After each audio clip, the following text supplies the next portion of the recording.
Hi, and welcome to Behind the Welcome Sign. This isn't easy for me, not even a little bit. I'm breaking all my normals by being here. I live with social anxiety and PTSD, so putting myself in front of a camera like this goes against everything I'm used to. But I've reached the point where staying silent feels worse than speaking up. I created this channel as an outlet and as a place where the truth can be told without fear or sugarcoating it. Before we dive into any stories, I want to tell you a bit about who I am. I'm 49 years old. I was raised to respect the law. My uncle was a federal marshal. I come from a family with political ties and law enforcement backgrounds. The idea of respecting authority, it was drilled into me from a young age. To this day, I've never even had a parking ticket. That may sound trivial, but it matters because everything I'm going to share in future videos is rooted in the fact that I've always played by the rules. I'm a mother.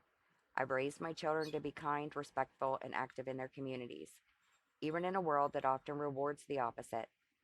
I taught them to follow the law, to put good into the world, to volunteer, to get involved, and to stand up for what's right. But if I could go back in time, if I knew then what I know now, I'm not sure I would have told them the same.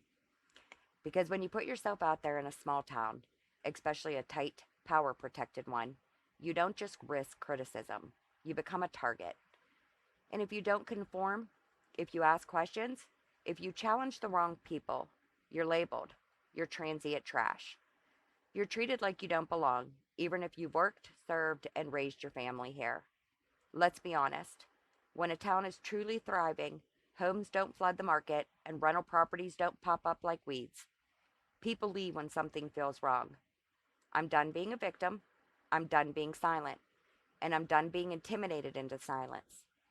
Over the next few videos, I'll be sharing the truth, piece by piece, about what really happens behind the welcome sign.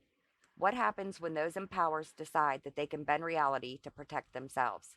This is my story, and I'm just getting started.